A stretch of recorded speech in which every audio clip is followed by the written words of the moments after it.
Hi, my name is Lolade Ml.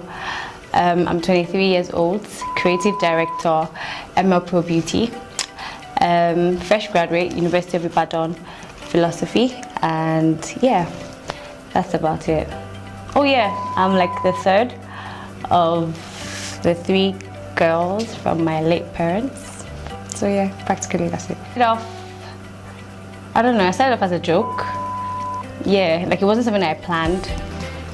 I mean, most people probably have it all written out, you know, where they have like a plan of what they want to do with their, I don't know, but I was never a makeup person. It started off with me, you know, being a manager at some supermarket, and you know, my cousins got really frustrated at the fact that it was more or less like I carried the whole business on my head. So to them, they actually thought they were being mean by telling me to go learn how to make hair.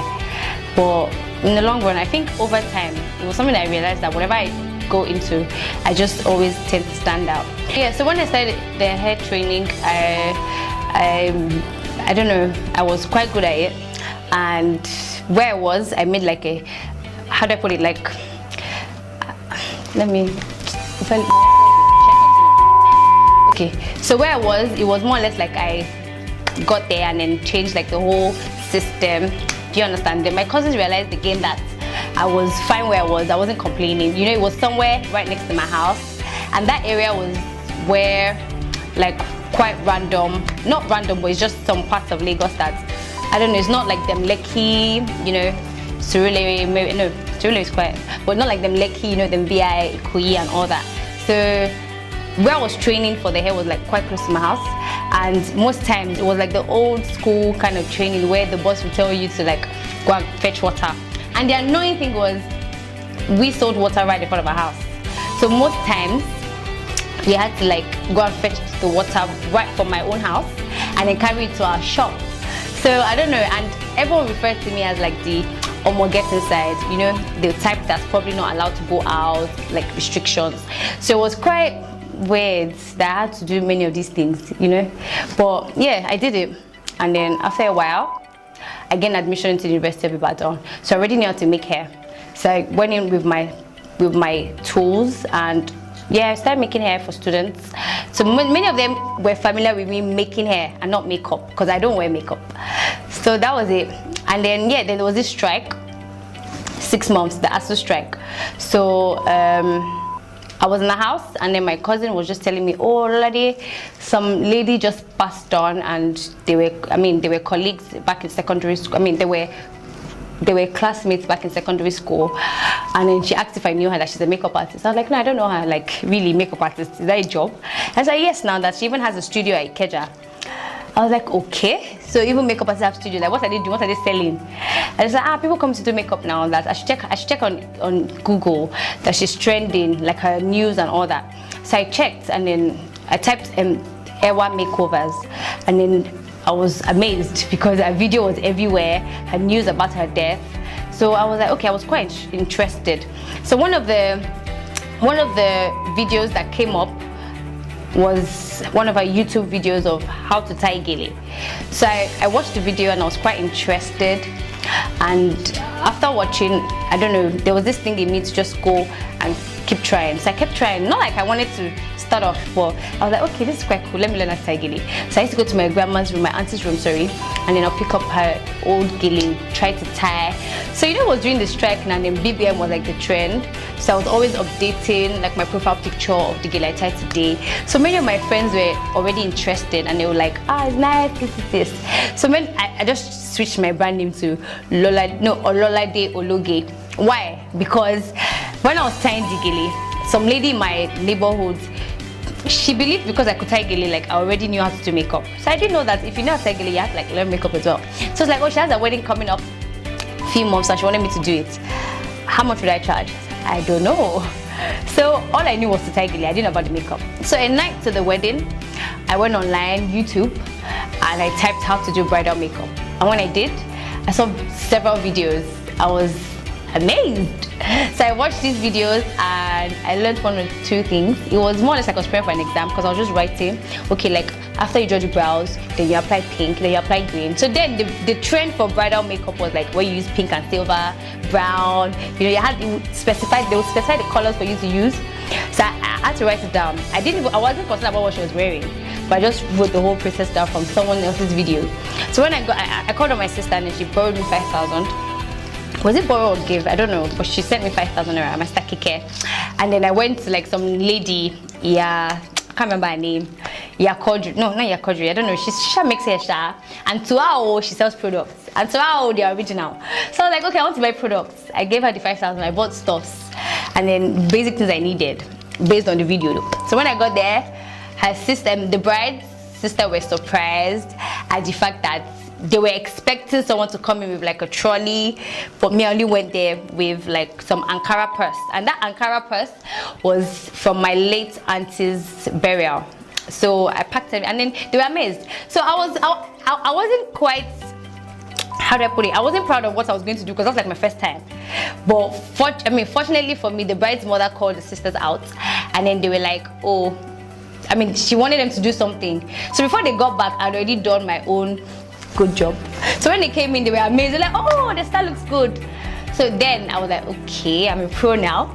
Then of course, it wasn't like it was all perfect, but there was one thing that I keyed into. How do I put it? There's one thing that I always worked right from time. I wasn't concerned at the fact that I was using cheap products. I wasn't concerned at the fact that I didn't know what I was doing. But my major concern was to always ensure that whatever thing I'm done with, whatever thing I do, the end result should be neat. Do you understand? So it was funny at the fact that everyone liked it, and it was nice. So I changed my BBM name to Lolade Ml Pro, put up my phone number, and yeah, so everyone got familiar with Lolade already from BBM. So when we resumed back to school, many of my friends, hostel mates and stuff, roommates, had gone for training, House of Tara, you know, with their boxes, 250k training fee. They'll come in with their boxes and everything. So me, I only went with my carrier bag. Before I resumed, my sister, for my birthday, she went to the market, she bought me products, and then she was like, oh, I should kneel down. And then she prayed, and then she was like, oh, I bought you this product, and you reminded that you don't have anybody, you don't have any mother, you don't have any father. So you have to ensure that with these products that I'm giving you, you're going to double up, and you're not going to call me again to give you money for products. I was like, okay, amen. And yeah, so when I go back to school, for dinner, for birthdays, random ones, people would come, and yeah, so that was it. But I ensured to set my, how do I put it, my, should I say target or my pace, or how do I put it? But I just knew that I was in an environment where I had like thousands and thousands of people, which is like a very good market. So I had to sell my market to them. So many of these students could not afford me, not because they didn't have the money, but I'm a student, do you understand? And I know what it costs. I won't now say because they are students, I want to charge low and all that, because I knew what I was giving them, do you understand? So I had to set my, I had to try to be, different in a particular way. Even I wasn't using the most expensive products. I didn't have all the trolleys, all the box, all the cameras that some people had, but I knew I had to be different. And yeah, so that was it. So many of these students that couldn't afford me, they had aunties, sisters that were getting married, and so they referred me. So from there it all started. I think what motivates me is the fact that I don't have parents, and my sisters, over time, they made me realize that you have to be independent. Do you understand? They're my sisters there, but they won't say because they're my sisters, they have to do everything. Yes, they can actually take care of me, they can provide these things, but let's be realistic. There's some things that I want to do for myself, and then my sisters can't do, and they won't even see this, they won't even understand it. So because of the fact that I don't have parents and there was nobody to run to give you money, I had to like find something to do. And when I figured out that makeup was what works for me, people were ready to pay for my services, people were ready to learn from me, people were ready to like put in all their money into Lolade's business. I had to take it serious. So by the day, I had to be persistent, you know, that every day. Yeah, basically persistence. And yeah, do I ever feel bad? No. Well, yeah, of course, it's only normal for you to miss your parents and feel bad that you don't have parents. But me, for example, I'm a spoiled brat, and even my sisters still do not believe that I can be like this. But then I believe they're gone for a reason, and of course they always say that you always have like guardian angels that are watching over you. So I believe they're watching me, and they're probably one of the reasons why I'm like this, I'm progressing, and the blessing keeps coming, of course through God, but then they're watching over me. So one thing that I'm rest assured is the fact that they're watching over me, and they will probably not let me go astray or probably fall into any, do you understand, anything harmful, stuff like that. So yeah, I believe they're with me. They're not here physically, which is quite helpful, but yeah. Okay. Based on the fact that I don't have, I didn't start off with funds from anybody. These things is, we all know how, well, I don't know, in the makeup industry, you have to like put in your funds. There are 3 things to it. Your funds, you do a good job, and if you have to connect. So I think with mine, it couldn't have been funds because I didn't start off with any major funds. And it couldn't have been the connect because that only came up sideline. It was probably the good job. Do you understand? Like, I just believe that I was doing something good, and if it's not good, of course people would not be moved and be ready to pay and all that, be interested in what you're doing. So I think what actually pushed me out there is the good job, and then coupled with the fact that the good job attracted like people that has got all the connects and stuff that can push me to like other people. So yeah, the good job basically. How do I put it? Like growing up and all that, and my experience with living with people. Okay, there are 2 sides to it. There was a part where I was living with somebody and I wasn't on my best behavior. Like I was just, like I said, I'm a spoiled brat. Do you get? So I always wanted to have everything my way. And yeah, and then there was the other part where that's not nice.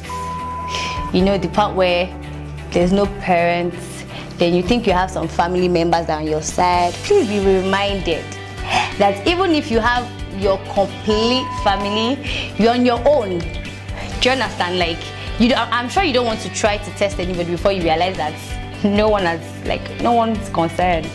Do you understand? It's probably when you get there, that's when you realize.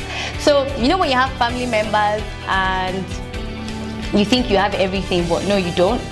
And coupled with the fact that I never thought I would say this, but coupled with the fact that I was, let me say, in the process of living with family members, I was molested, and that had like a very, very huge effect on me.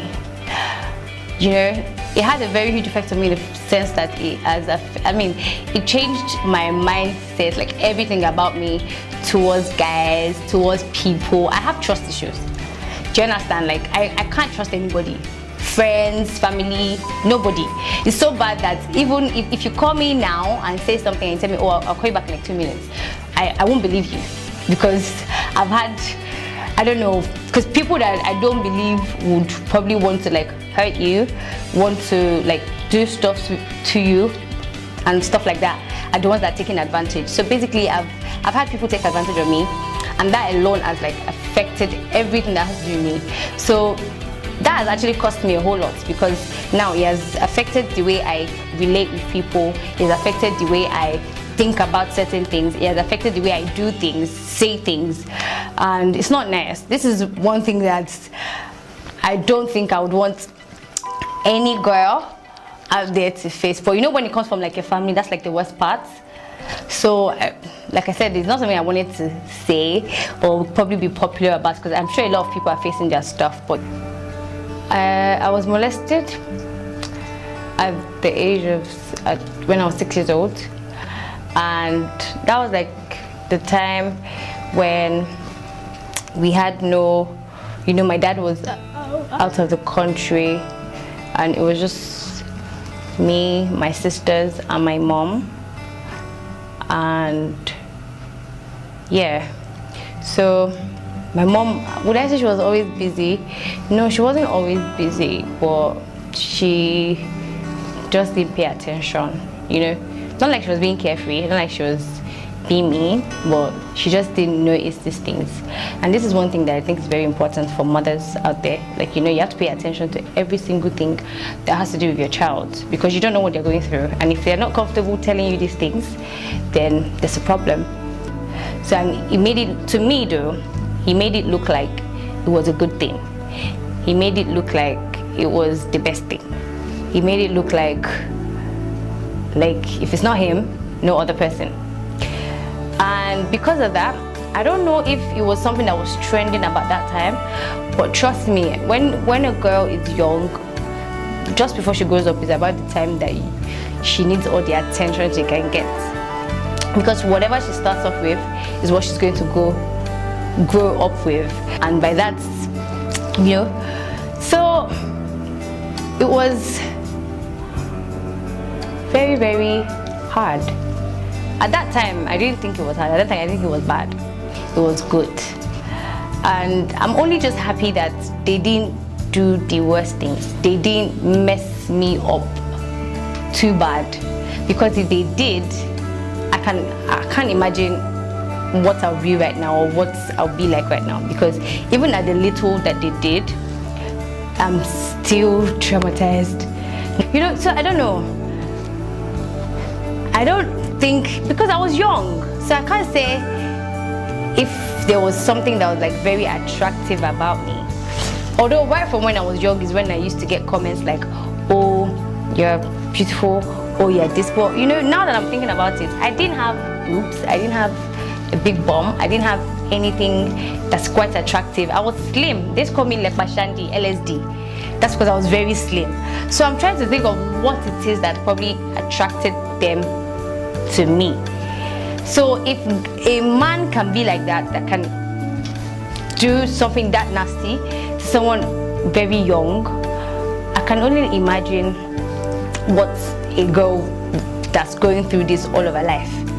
So now, if having like different guys try to take advantage and I'm still like this, I think I'm doing well. Because when I try to think about these things, like I said, I've never thought, I can't even remember, I think it was only recently that I discussed it with my sister, and that's because she summoned the courage to go out and talk on, you know, Toke Makinwa's show and write a book about it. And I was like, why are you saying these things? Like, why you? She was like, she's not saying it because she wants to get popular. Because if she wanted to get popular, trust me, she'd be on every TV screen, she'd be on every front cover of every newspaper. But she's not doing it because she wants to get the fame. But she's only doing it because she believes that, you know, she's not sure. She believes whatever that she's saying that she must have went through, someone else is going through worse things, and she just wanted to help them.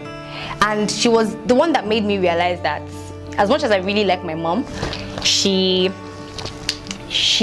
didn't, I don't know, because I don't know what I'll be like later. Of course, I want to be a better mom. I want to be a good mom to my kids. I want to be someone that they can run to and say every single thing. But I don't think I would sit down and have, I don't know about the third, and have two of my kids, my girls, be molested by someone that you never imagine. But of course, these things happened and you probably don't pay attention to it. So I don't know, but anyways, well, I think it's fine for ladies to like have multiple streams of income as long as you can manage it. You know, management is like major for any business. So if you decide to like go into like several businesses, you should be able to manage it. If not you, at least you have people that work for you and can manage the business for you. This part in the Bible that I read recently, and yeah, Ecclesiastes 11 verse 6. You know, from what I read, it explains that it's I mean, it's fine. They didn't mention whether male or female, but it's fine to invest in like many ventures. So for a lady to depend on her husband or boyfriend, well, there are two sides to it. I have to be very real. You know, every girl wants a guy because, like they said, okololoriaya, like the husband, the man is the head of the woman. So every girl wants a man that would probably be able to take care of you, that will be able to, like, you know, cater for many of these things. At least there are ladies that they don't even do anything, they don't even have to stress, they don't even have to work. All they do is wake up in the morning and then there's money in their accounts. That's all fine. But you know, the other part to it is where, what if something happens later? What if your husband's source of money is not something that's genuine? What if, you know, there's this other part of life that, you know, everything just goes tough, and then because you're like, you think you're like the housewife, you don't have anything doing, and you just believe that's it. But if, of course, you have something going on sideline, like me now that I do makeup, I always tell people that there's going to be a time in my life, you know, I started now, but there's going to be a time in my life that I won't even have to do anything. I won't even have to stress. I won't even have to wake up, have my bath, and go to a shop or go to a studio, you know, because I've already worked for everything. I already have everything going. Already have everything set up. I already have like hundreds of people, by God's grace, working for me. So all I just need to do is wake up, check my phone, check my alert, and the money's rolling. And yes, I'm going to be in my husband's house, take care of my kids, take care of my husband. Do you get? But if I'm dependent on my husband, I'm not saying it's a wrong thing. If I'm dependent on my husband, there are certain things that I won't be able to do. There are limitations. But if I have these things going, I'm independent in the sense that not like I'm going to be rude to my husband, not like I'm going to take him for granted. No, I'll of course be supportive. But you know, I have this thing in me that I have something going on. I can, if you have any issue, call on me, baby. Like, I'll save your ass. If there's anybody that I look up to in the makeup industry, well, of course, amongst other people, it has to be Mrs. Kumbi Fashaki, the creative director of Stay Pretty Cosmetics. Yeah, she's an amazing woman. I look up to her a lot, and yeah, and many of my students that come, they'll probably hear me mention her a lot and how much I want to be like her, try to be like her, talk like her, and you know, teach, inspire, motivate, because everyone has a story and she has one, and she's living an amazing life. And yes, I love her for that. I love you, Miss Kumbi. As a makeup artist, I don't know, I had like a number of things I wanted to do. You know, I wanted to be a pilot. I wanted to be like a mechanic, you know, someone that deals with cars. I felt like I had this part of me that would probably excel in the movie industry, you know, as an actress. I had several things, but you know, whatever it is that I would have probably done, if not makeup, I'm sure I'll do well. But yeah, good for makeup. Good for makeup, because I didn't have anything specific. I had several things I wanted to do, several things I wanted to try that I still want to try. And yeah, that's all. Girl child, I would advise you, my dear girl child, that, you know, fine, they say charity begins at home, and you know, of course, whatever it is that you are born into, whatever it is that's in your head, that you grow up around, that you are taught when you're small, when you're young, is what you practically grew up with. So as a girl child, I would advise you that whatever it is, no matter how small, no matter how interesting, no matter how adventurous it might be, I would only advise that you talk to your mom. And even if it's not your mother, because some mothers, I don't blame them. You know, my mom married at a very young age. Like, she was very, very young, and I believe she wasn't exposed, she wasn't experienced, probably she wasn't, I don't know, she didn't have a mother. I don't know what it is, but she just didn't have what it takes to be like a proper mother, you know, paying attention. She's not, I really love my mom, and I only just realized all of this. Do you get? So if it's not your mom, if you're not comfortable talking to your mom, there should be somebody that you're comfortable talking to. If it only costs you writing a piece of paper, sending it to somebody, get advice anonymous, you know, you just need to get all of these things, because this is what makes you. Don't think you know it all. Don't think it's the best thing. Don't think it's the good thing. You know, talk, express yourself. If it costs you writing out do that. And to every entrepreneur out there, as much as everybody says, oh, I like you, Lolade, I want to be like you, Lolade, I want to do this, I sit back and I look at myself in the mirror. I'm like, okay, what are these people seeing? Like, oh, what is it about me? Because I don't even think I've gotten to where I want to be. I want to be like Sarah Jote. I want to be like PM Pro. I want to be like, who else? Several of them. You know, so if I have people already looking at me that way, everything didn't start up in one day. You know, you have to start somewhere. And if you don't start somewhere, you have no, how do I put it, direction. So you have to start somewhere. And when you start somewhere, it has to be something that you'd be dedicated to. It has to be something that you're passionate about. It has to be something that there's this word, persistent, consistent. Do you understand? If you're not persistent about something, you're not consistent about something, I don't know, you just be on one spot, stagnant. You know, for example, a lot of people ask me, how do I manage my social media? How did I just get big? You know, someone called me and she was like, Lolade, you have 60,000 followers on Instagram. How did you do it? Did you buy it? I told her, I was like, okay, let me be sincere. I have 59,000 genuine followers and I have 1,000 fake followers. But what made me not buy further was because I bought when I was 2,000 and I noticed the 1,000 followers just came up, bam, on my page. It didn't add anything to my likes. It didn't add anything to inquiries, bookings, appointments, nothing. So I was like, what's the point? And the funny thing is I had to even struggle to buy that 1,000. So now imagine some people that struggle to buy as much as 10,000, 100,000. That's like a whole lot. So, but you know, I was persistent. I was in everybody's face on social media. You know, you can wake up in the morning and then you see Lolade Ml Pro on your timeline. You know, if I have these things pushing in your face, you'll be forced. If not now, if you don't need my service now, you need my service later. Why? Because you see me everywhere. And one of the first people you will probably remember is Lolade Ml Pro. So I had to be persistent, I had to be consistent, and I had to give them good stuff. If you don't give them good stuff, be reminded that nobody's going to pay your service. Why am I keen? I say this everywhere I go, that good stuff is what sells. Aside the fact that you have the funds, you can have all the funds you need now, you can have all the connects you need now, but if you're not doing a good job, trust me, because what has actually brought me here is the fact that I'm doing a good job. I'm not saying I'm the best, but you know, when you have a lot of people interested in what you're doing, then you know you're doing something right, yeah? And if they're ready to pay for these things continuously, even at the fact that every monthly, yearly, my price goes up and people are still ready to pay, then you're doing something right, and then they're willing to pay for it and more. So, you know, if you're not doing a good job, please, you know, so work on yourself. There's this thing that I read somewhere about reputation and how it makes your future, you know. So if you know, personality and how it has to do with your reputation and your future, I don't know, I think what I got from it was that, like, if you have a very bad personality, if you had a major side of you that's like really bad and you don't work on it now, be reminded that your future, your reputation is at stake. So if you have anything that a lot of people are complaining about now, it's something you need to work on.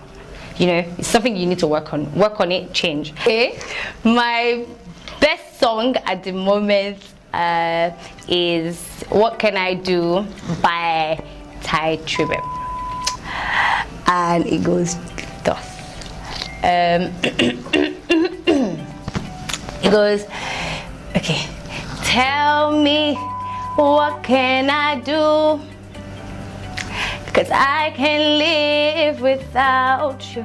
I can live without you. Tell me, what can I do? 'Cause I can live without you. I can live without you. Here's my heart. Here's my mind. I give you my soul, Lord. Need you to take control, 'cause I've tried it all. I tried it on my own, but so I was asked to sing this trending song by Small Doctor, Penalty, and let me bring out the, I'm gonna get to side. Okay, if you don't get money, hide your face.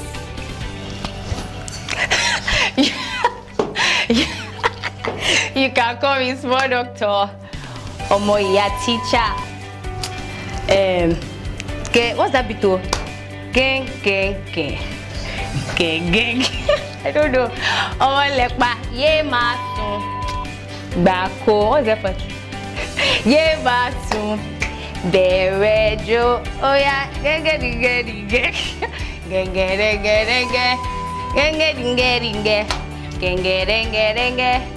My belly, oh, my head, yo. Oribi, my belly, oh. My head, yo. Emi o fe throw back money more. Eh? My head, yo. Hi guys, my name is Lolade Ml Pro, and I'm on the seat on Extreme Boss TV.